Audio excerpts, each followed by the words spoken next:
For 5 years, my husband Aaron and I had one goal: a house with a yard.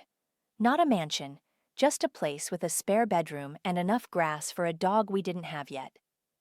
My name is Sydney. I'm a 32-year-old high school math teacher, which means I live by numbers, plans, and logic. Our plan was simple: save every penny. We drove a 15-year-old Honda with a permanent check engine light. Our date nights were Netflix and homemade pizza. I tutored after school, and Aaron, who's 34 and works in IT, took on freelance projects on weekends. Every extra dollar went into the future house account, an account that had just crossed the $85,000 mark. It was our entire world, built from skipped vacations and packed lunches. The night it all fell apart started with the doorbell. It was a Tuesday, and we were eating leftovers when Aaron's parents, Roslyn and Marvin, showed up unannounced. This was unusual. Roslyn, my 58-year-old mother-in-law, preferred to schedule her visits like papal appointments. She stood on our doormat, her face blotchy and her eyes red-rimmed. Marvin, 61, hovered behind her, looking like a man watching a car wreck in slow motion. "What's wrong?" Aaron asked, pulling them inside. Roslyn collapsed onto our worn-out sofa and burst into a fresh wave of sobs. "It's Paris," she choked out. "Oh God, it's our little girl." My stomach tightened. Paris, Aaron's 29-year-old sister, was a constant source of family drama. She drifted from job to job, always one bad decision away from a financial crisis her parents would inevitably solve.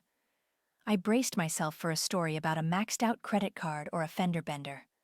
What we got was so much worse. "She's sick, Sydney," Roslyn said, her eyes locking onto mine. "The doctor's here. They can't do anything. There's a clinic in Switzerland, an experimental treatment, but it's not covered by insurance.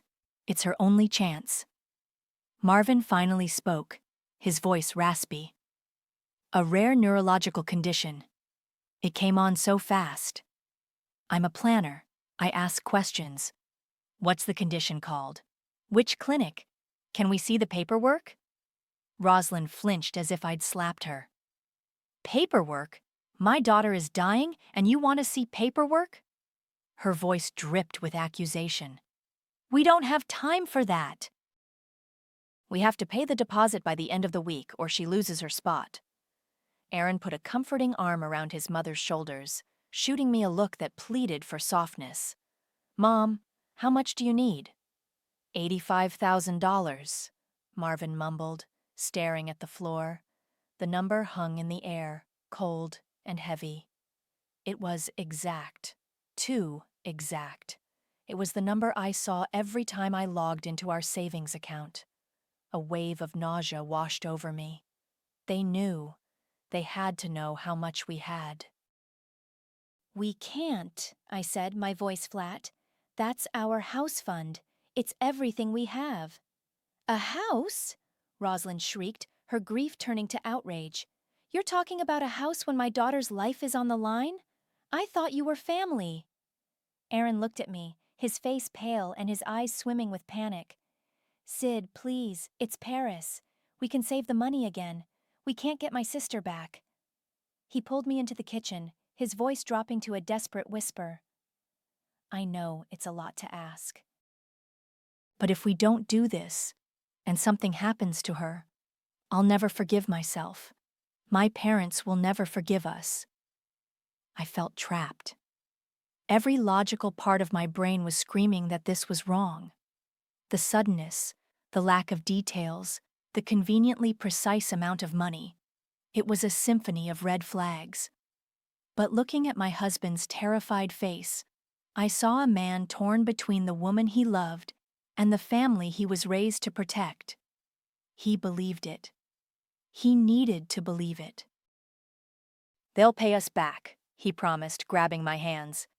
"My dad's pension. They'll figure it out. They just need it now. Please, Sydney, do this for me." Against my better judgment, against every instinct screaming in my head, I gave in. The next morning, I initiated the wire transfer, watching 5 years of discipline and sacrifice vanish in a single click. For 2 months, we lived in a state of suspended anxiety. We got vague updates from Roslyn. The first treatment was hard on her, but she's a fighter. The doctors are optimistic. We never spoke to Paris directly. Roslyn said she was too weak to talk. Aaron and I barely spoke about it either. The financial hole was too big, the emotional stakes too high. We just worked, ate, and slept, pretending we hadn't just detonated our future. Then, last night, I was scrolling through social media before bed, a mindless habit to numb the stress. And there it was, a new post from Paris. She was standing on a beach, grinning, holding a giant hand-painted sign. Her hair was professionally highlighted, her tan was perfect, and she looked the opposite of sick. The sign, written in glittery pink letters, read, 100% debt-free. The caption underneath shattered what was left of my world. Feeling so blessed. A huge thank you to my amazing parents for their incredible gift that let me wipe the slate clean and start my next chapter. No more debt. Fresh start. Best parents ever. I didn't sleep. I just lay in bed, the blue light of my phone illuminating the ceiling, the image of Paris's triumphant smile burned into my mind. When Aaron's alarm went off at 6, I was already dressed and sitting at the kitchen table, my phone placed squarely in the middle like a piece of evidence. He shuffled in, rubbing his eyes. "Morning, you're up early." "Look at this," I said, my voice devoid of any warmth. He squinted at the phone, his brow furrowing in confusion. "Paris is in Mexico? I thought she was supposed to be resting." He read the caption, and I watched the slow dawning horror creep across his face. He read it again. "Debt-free? What debt?" "The $85,000 debt, Aaron. The one we paid off for her." He shook his head, a knee-jerk denial. "No, that can't be right. The money was for her treatment. Maybe this is just bad timing. Maybe she's celebrating being alive. Celebrating being alive by thanking her parents for a gift that cleared her debts? There's no mention of an illness, no "thank you for saving my life." Just a hashtag that says "fresh start." We didn't pay for a fresh start, we paid for a clinic in Switzerland. Aaron sank into the chair opposite me, running a hand through his messy hair. Okay, something feels off. I admit it. But let's not jump to the worst possible conclusion. There has to be an explanation. There is, I said, my voice dangerously calm. The explanation is that your entire family lied to us. They looked us in the eye, cried fake tears, and stole our future so Paris could get out of some mess she made. "Don't say stole," he pleaded, his voice cracking. "They're my parents, Sid. Just let me call them. Let me figure this out quietly." Please don't go in guns blazing. I watched him, this kind, gentle man I loved, who would rather absorb a blow than ever throw one. I knew he wouldn't get the truth from them. Roslyn would wrap him around her finger with more lies and guilt, and he would come back to me asking for more patience. "Fine," I said. "You try it your way." While he was in the shower, I started digging. I'm a math teacher. I find patterns and solve for x. This was just a different kind of equation. I started with Paris's social media, scrolling back for months. She was an oversharer, documenting every brunch and bad mood. About 3 months ago, her posts became vague and desperate. Vague comments about a string of bad luck and needing a miracle. In the comments of one post, a friend had written, "Hang in there, you'll win it back." Win what back? I remembered Paris mentioning an online poker site a while back, bragging about a small win. On a hunch, I searched for her username, a cringy combination of her name and birth year. It didn't take long to find her profile on a public forum dedicated to online gambling, and there it was, a thread she'd started 2.5 months ago. Title: "In Over My Head, Need Advice." She'd detailed a massive loss, a debt to an unlicensed online bookie that had spiraled out of control. The amount she listed was staggering. $82,000, plus interest and fees. Close enough to 85 to make my blood run cold. The pieces clicked into place with sickening clarity. The fake illness, the urgent deadline, the exact amount of money. It was a calculated heist. My hands were shaking when I called my best friend, Olivia. She's a lawyer, 3 years into running her own small firm, and the most pragmatic person I know. "Liv, I need your brain," I said, pacing the living room. I laid out the whole story, from Rosalind's tearful performance to the gambling forum post. She was silent for a long moment. "Wow," she finally said. "That's not just manipulative, Sid. That's fraud. That's obtaining property by false pretenses. Can we do anything? We have no contract. We just sent the money." "You'd be surprised," she said, and I could hear her typing. "Informal agreements can be binding. Did they ever at any point say they'd pay you back? In writing?" My heart sank. "Verbally. Aaron promised they would, but—" "Check your texts," she interrupted. "Check everything. Emails, messages, any acknowledgement of the money as a loan, not a gift, anything." I hung up and scrolled through my phone, my thumb aching. I went back to the day after the transfer. I had sent Rosalind a simple text. "The money was sent. Hope everything goes well for Paris." I'd almost forgotten she'd even replied. Her response had been short, and at the time I'd found it a bit cold. Now, it looked like a smoking gun. It read, "Thank you for being our angel. We'll pay you back as soon as we can." I screenshotted the text and sent it to Olivia with a one-line message. "Is this enough?" Her reply came a minute later. "Legally, it's a promissory estoppel goldmine. It establishes intent to repay." "Why?" "Because I'm about to burn it all down," I typed back. I didn't wait for Aaron to get home. I couldn't. The rage was a physical thing, a hot coil in my gut, and sitting on it felt like I would either explode or be poisoned from the inside out. I found a quiet corner of the teacher's lounge during my lunch break and dialed Rosalind's number. She answered on the second ring, her voice as sweet as honey. "Sydney, dear, I was just thinking about you." "Were you?" I asked, my voice flat and cold. "Were you thinking about me when you invented a terminal illness for your daughter?" The silence on the other end of the line was heavy and immediate. I could picture her perfectly, posture stiffening, pleasant mask dissolving into a pinched frown. "I don't know what you're talking about," she said, her voice losing its warmth. "I saw Paris's post, Rosalind, the one where she thanks you for the incredible gift that made her debt-free. I also found the gambling forum where she begged for help with $82,000 of debt.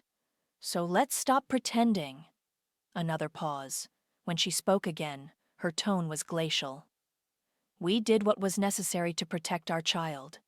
Paris made a mistake, a terrible one, and she was drowning. We would do anything for her, anything to give her a clean slate. Even lie to your own son? Even steal our entire life savings?" "We didn't steal," she snapped. "We reallocated family resources. You and Aaron are young. You can make more money. Paris was at risk of ruining her life forever. We did what was best for this family. You should be grateful Paris can start over." Grateful. The word knocked the air out of my lungs. I was supposed to be grateful that she'd used me, lied to me, and taken the future Aaron and I had worked so hard for, all to bail out her irresponsible daughter. "We'll be expecting our money back, Rosalind. You have my bank details." "Don't be ridiculous," she scoffed. "The money is gone. Consider it a contribution to the family's well-being." Then she hung up. I sat there, phone in hand, shaking with a fury so pure it felt like a religious experience. The school bell shrieked, signaling the end of lunch, but I couldn't move. That evening, Aaron came home to find me sitting in the dark. He'd already spoken to his mother. I could tell by the way he wouldn't meet my eyes. "She told me you called her," he said quietly, setting his keys on the counter. "She's very upset." Upset? She's upset? Aaron, she admitted it. She admitted the whole thing was a lie. "She said she was going to tell us, that she was just waiting for the right time," he mumbled, reciting the lines he'd clearly been fed. "She said Paris was in a dark place, that she was scared for her." "And you believe that?" "I believe they're my parents, and they were trying to protect my sister," he finally burst out, his voice cracking with a pain I knew was genuine. "It was wrong, Sid, I know it was wrong. But can't you just let me try to fix this quietly? Let me talk to my dad, let me figure out a payment plan. If we make this a war, the whole family will fall apart. They're my parents. Please don't make it worse." I wanted to scream at him. I wanted to shake him and ask him when he was going to choose me, choose us. But looking at his anguished face, I just felt tired. I felt like I was the only one in this marriage willing to fight for it. For 2 days, we lived in a cold truce. Aaron made quiet phone calls to his father that ended in frustrated sighs. I went through the motions of teaching, grading papers, and pretending my life hadn't been hollowed out. I was starting to think maybe Aaron was right. Maybe a quiet, unsatisfying compromise was the only way forward. Then, on Friday afternoon, I saw it. It wasn't even from Paris. It was a public event on Facebook, created by one of her friends. "Let's get naughty for Paris's 30th birthday bash." The event photo was a stock image of a luxury yacht cutting through turquoise water. The location, Cancun, Mexico. The description was full of exclamation points and emojis detailing a 3-day all-inclusive celebration on a private chartered yacht. The cost of a single ticket was more than our monthly mortgage payment used to be. My patience didn't just snap. It vaporized. This wasn't a quiet recovery from a dark place. This was a victory lap, funded by our sacrifice. They weren't just thieves. They were rubbing our noses in it. I picked up my phone and called Olivia. "I need you to be my lawyer," I said, my voice steady and hard.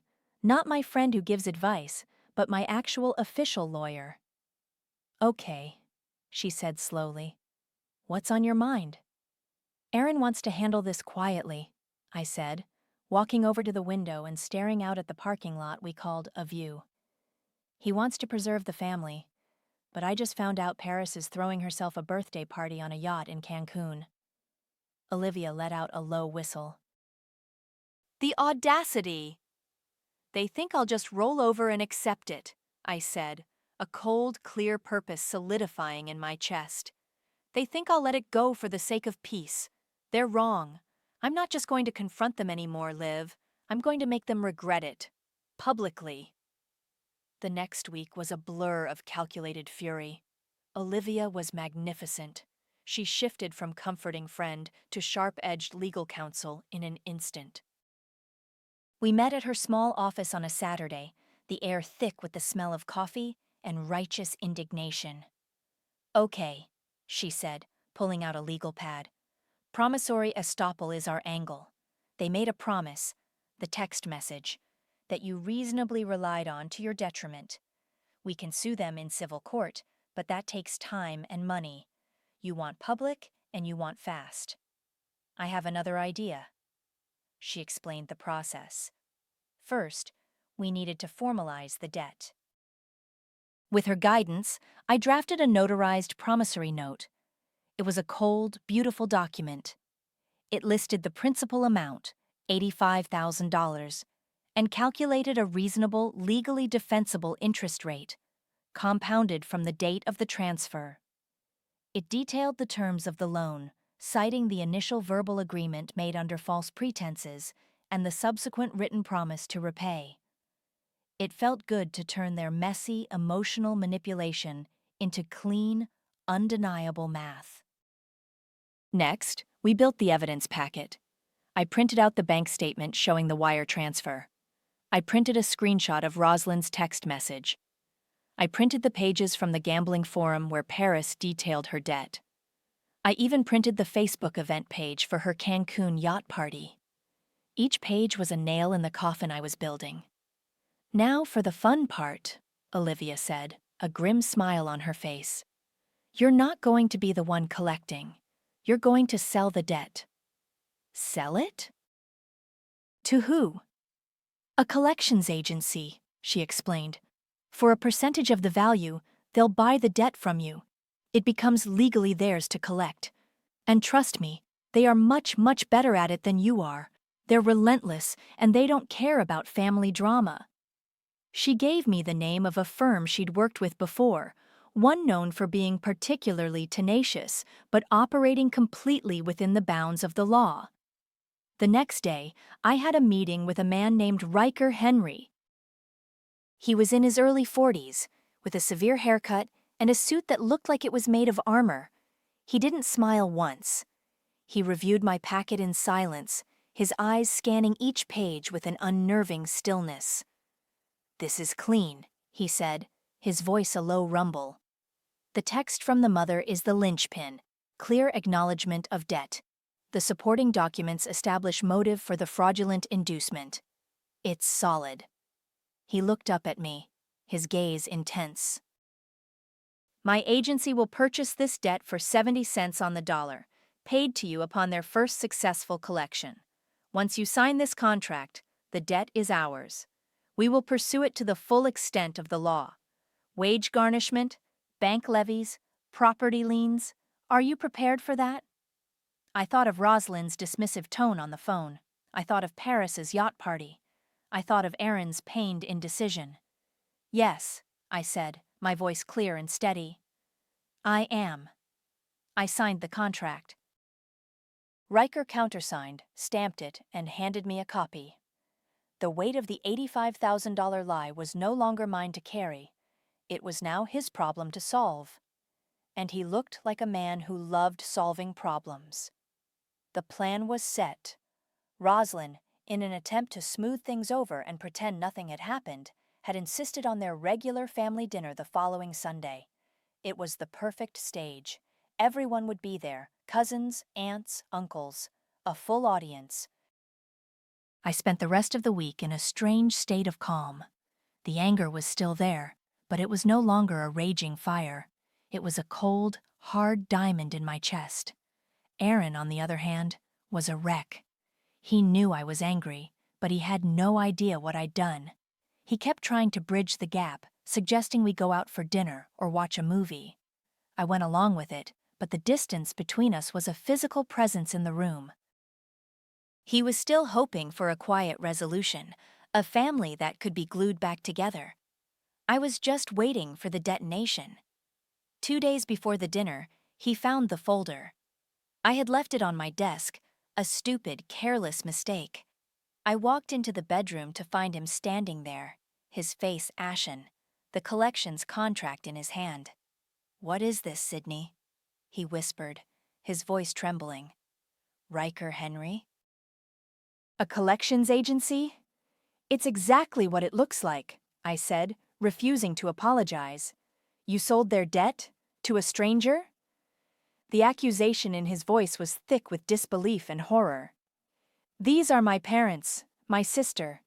This man, this company will ruin them." "They ruined us first," I shot back. "They were never going to pay us back, Aaron. You know that. They were going to let us drown while they celebrated in Cancun." "I was handling it," he yelled, his voice finally rising. "I was talking to my dad. We would have figured something out."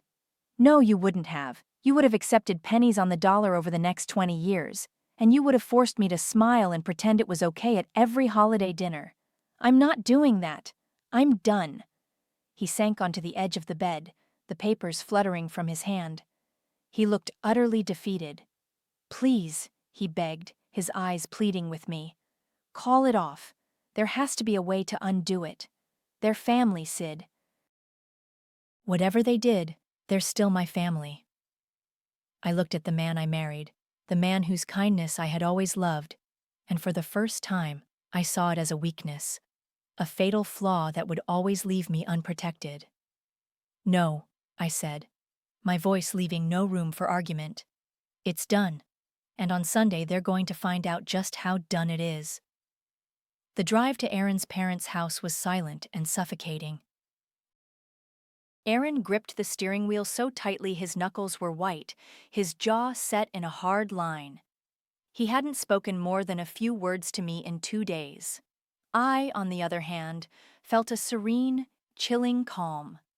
I'd chosen a simple black dress, did my makeup with surgical precision, and styled my hair. If I was going to be the villain of this story, I was going to look the part.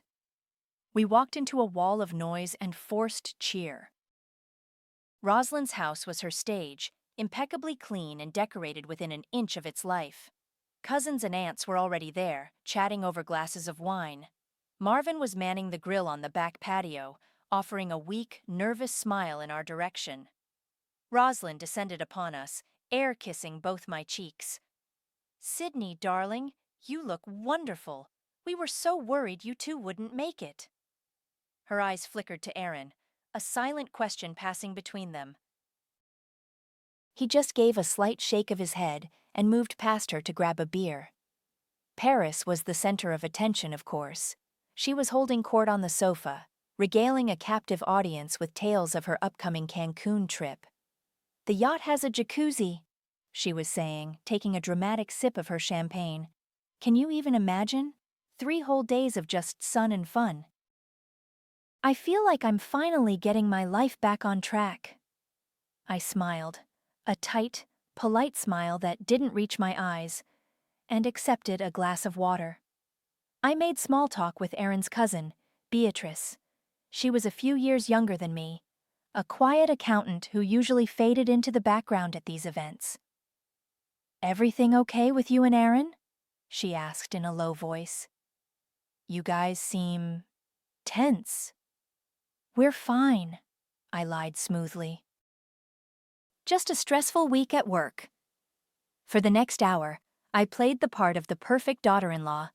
I complimented Rosalind's roast, asked my uncle about his golf game, and listened to Paris debate which bikini to wear for her grand entrance on the yacht. Aaron watched me from across the room, his expression a mixture of dread and disbelief. He couldn't understand how I could be so composed. He didn't realize this wasn't an emotional outburst. It was a mathematical execution. When everyone was seated around the large dining table, plates full and wine glasses refilled, Rosalind tapped her glass for a toast. "I just want to say how wonderful it is to have the whole family here," she began, beaming, "and especially to celebrate our dear Paris's fresh start. We are so, so proud of the woman she's becoming." Everyone murmured in agreement. Paris preened. This was my cue. I waited for the applause to die down. Then, I reached into my purse, pulled out a slim manila folder, and placed it in the exact center of the table with a soft thud. Every conversation stopped. All eyes turned to me. "Actually, Rosalind," I said, my voice clear and carrying easily in the sudden silence. "Speaking of Paris's fresh start, I think this is something you all need to see." Aaron closed his eyes, a look of pure agony on his face. Paris was the first to speak, letting out an annoyed scoff. "Oh God, what is this?" "Sydney, are you seriously trying to start some fake drama at Sunday dinner?" "It's not fake, Paris," I said calmly. "Go on. Open it." Rosalind stared at the folder as if it were a venomous snake. Marvin looked like he was about to be physically ill. With trembling hands, Rosalind reached out and opened the clasp. She slid out the top page, a copy of the notarized promissory note with the total amount owed, including interest, circled in red. She flipped to the next page, the bank transfer statement, then the next, the screenshot of her own text message. "We'll pay you back as soon as we can." I watched the color drain from her face, leaving a pasty gray pallor. Her carefully constructed composure shattered like cheap glass. What is the meaning of this?" she stammered, her voice a hoarse whisper. That, I said, leaning forward slightly, is a formal record of the $85,000 loan you solicited from Aaron and me under the false pretense of a medical emergency. A loan you used to pay off your daughter's gambling debts. A collective gasp went through the room. Beatrice's eyes widened, her gaze flicking between me and her aunt. Paris jumped to her feet, her chair scraping loudly against the wood floor. "You're a liar!" "My parents gave me a gift. Your mother's text message says otherwise," I replied, my tone unwavering. "As does the contract on the very last page, the one I signed with a collections agency. You see, I got tired of waiting to be paid back." I let that sink in, enjoying the wave of confused panic that washed over the table. "So, to answer your question, Roslyn," I said, looking her directly in the eye, "the meaning of this is that I no longer own your debt. A man named Riker Henry does. And I believe you'll be hearing from him very, very shortly." For a full 10 seconds, the only sound was the frantic ticking of the grandfather clock in the hall. Then, chaos erupted. Roslyn shot up from her chair, her face a mask of purple fury.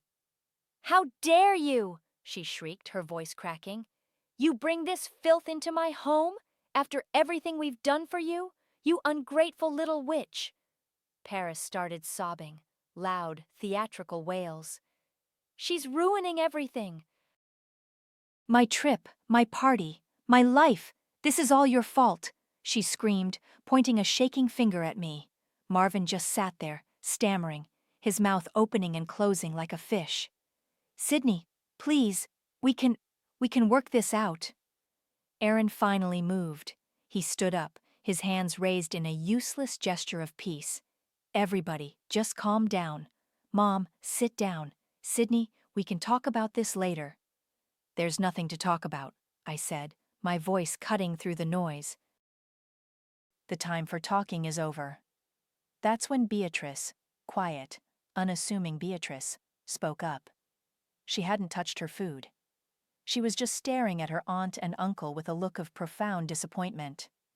"Talk about what, Aaron?" she asked, her voice surprisingly strong.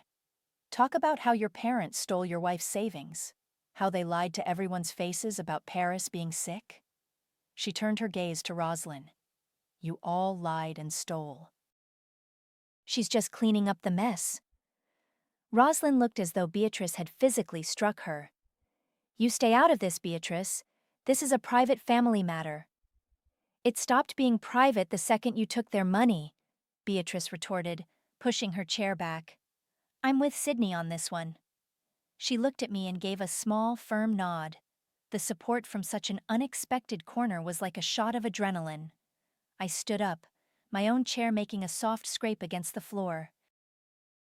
"I think we're done here." I walked out of the dining room, the sounds of Roslyn's continued shrieking and Paris's wailing following me down the hall. Aaron caught up to me at the front door, grabbing my arm. "Sid, wait. Don't just leave like this." "What do you want me to do, Aaron? Stay and listen to them call me names for wanting our money back? The money you promised they'd repay?" I pulled my arm free. "I'm going home." "You can stay and defend them if you want." I walked out the front door and down the driveway, the cool evening air a welcome relief. A nondescript rental car was parked across the street. As I approached, the driver's side window rolled down. It was Riker. He'd told me he would be in the area. Just in case. He nodded at me, his expression unreadable. "Sounds like it went well?" "It went exactly as planned," I said. He reached over to the passenger seat and picked up a sealed manila envelope, handing it to me through the window. "Just a courtesy update. We filed the bank levy this afternoon. It should be active by Tuesday morning. We've also initiated the process to place a lien against any property owned by Marvin and Roslyn Lewis. You made a good call, Ms. Lewis. They have assets. We'll get your money." I took the envelope, the crisp paper cool against my skin. It was real. This was all happening. The front door of the house opened again. This time, it was Marvin. He hurried down the driveway, ignoring Riker's car, his face etched with desperation. He stopped a few feet from Aaron, who had followed me outside. "Son," Marvin pleaded, his voice raspy with emotion. "You have to believe me. This wasn't my idea. I told her it was wrong. I told her we couldn't do it." Aaron just stared at him, his expression hollow. "It was your mother," Marvin continued, his words tumbling out in a frantic rush. "She came up with the whole story. The clinic, the illness, all of it. She said it was the only way to save Paris from herself. I went along with it because I didn't know what else to do. I'm so sorry, Aaron. Please, you have to forgive me." He was crying now, his shoulders shaking. He reached a hand out toward his son. I watched Aaron's face. I saw the conflict, the pain, the lifetime of loyalty warring with the fresh, gaping wound of betrayal. For a moment, I thought he might actually comfort his father.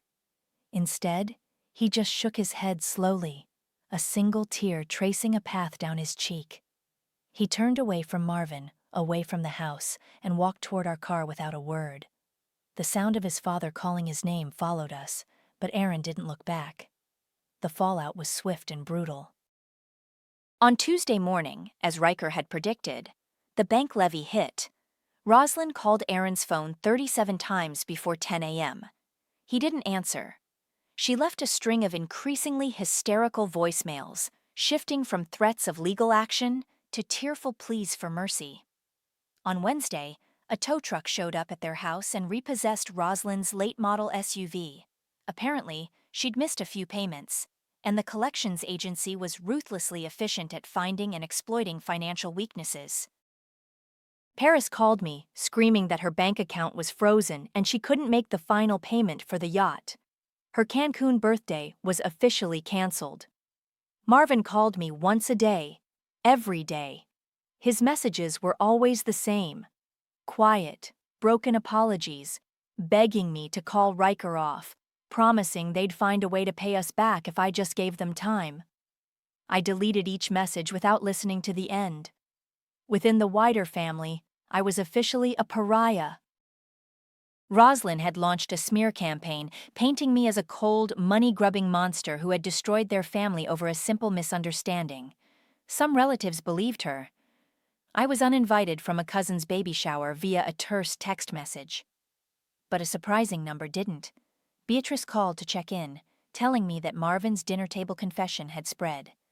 People were finally seeing Rosalind's manipulative nature for what it was. The victory, however, felt hollow. The satisfaction I'd anticipated was fleeting, replaced by a profound and draining exhaustion. My home, once a sanctuary, was now a minefield of unspoken resentments. Aaron and I moved around each other like ghosts. The silence was heavier than any argument. He'd sleep on the couch some nights, and I'd pretend not to notice. He went to work, came home, ate the dinner I made, and retreated into his computer.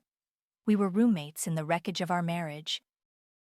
One night, about a week after the dinner, I found him sitting on the edge of our bed, staring at a framed photo of him and Paris as kids.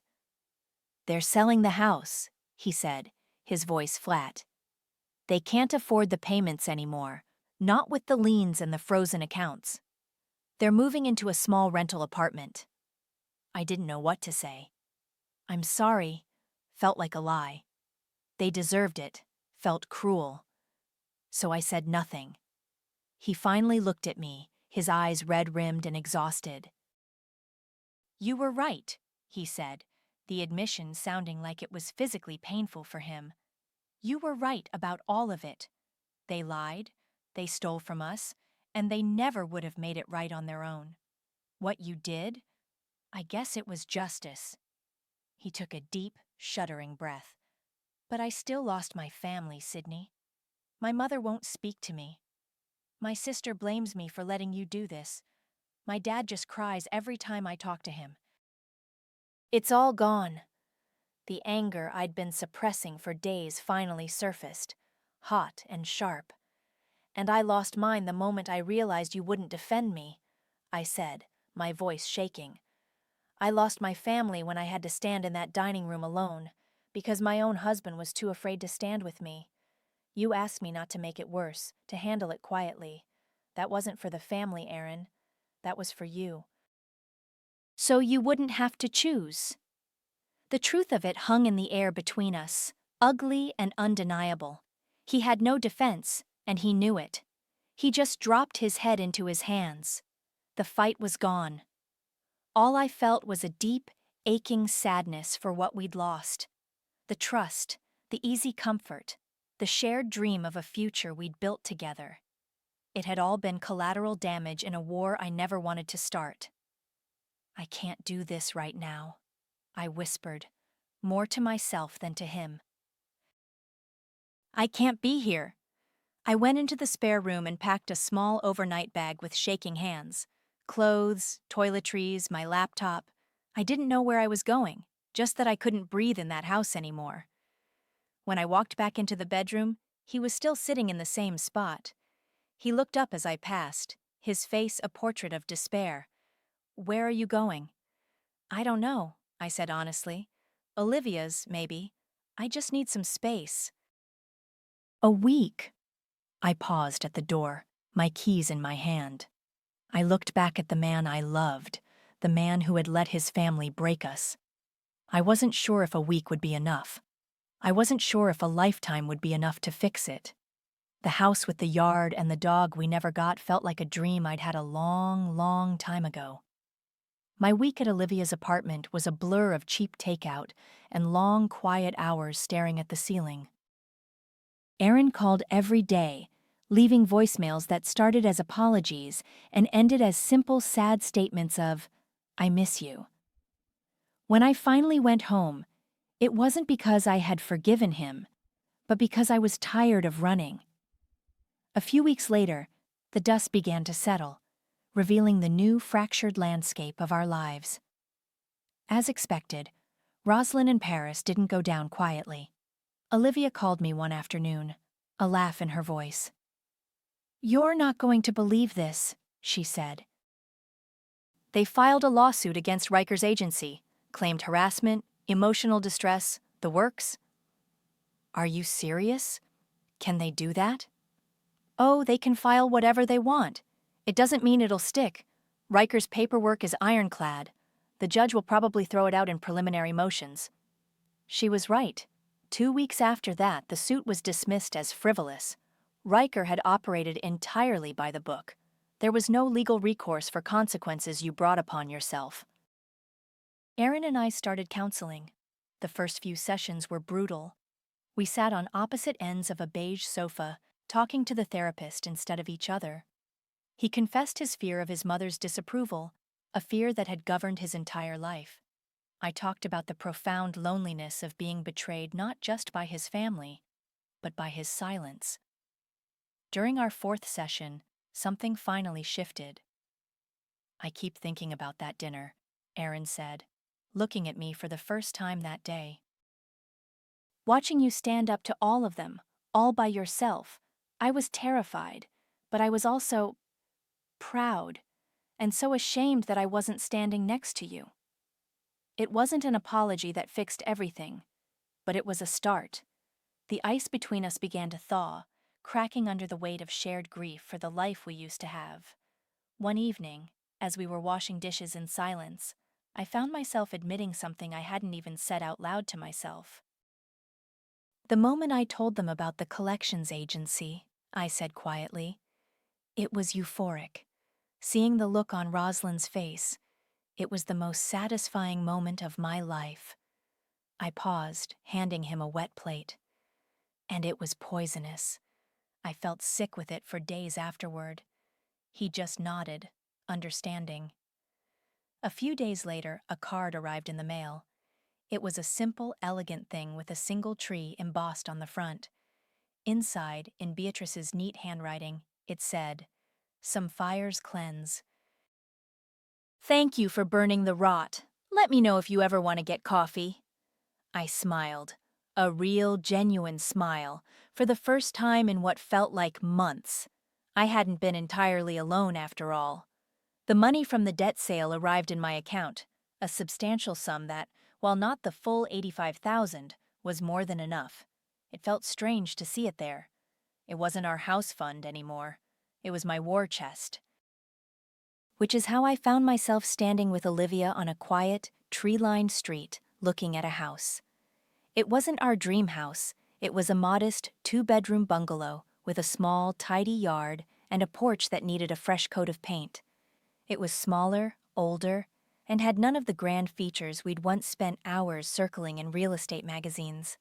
But it was available, and it was in my price range. "It's not what you wanted," Olivia said gently, as if reading my mind. "No," I agreed, looking at the "for sale" sign hammered into the lawn. "It's not." I thought about the cost of everything, the lost years of saving, the broken trust, the family ties severed so violently they could never be repaired. I thought about Aaron and the long, uncertain road we had ahead of us if we were going to survive this. The revenge had been necessary, I knew that, but it had come with a price tag I was still calculating. The real estate agent came out, holding a clipboard and a pen. I walked up the porch steps, my decision made. This wasn't the dream, but it was a foundation. A new one. One that was fully and completely mine. As I took the pen and signed the papers, I felt the last of the burning anger finally cool into something that felt like peace. It didn't cost me my soul, but it definitely charged interest.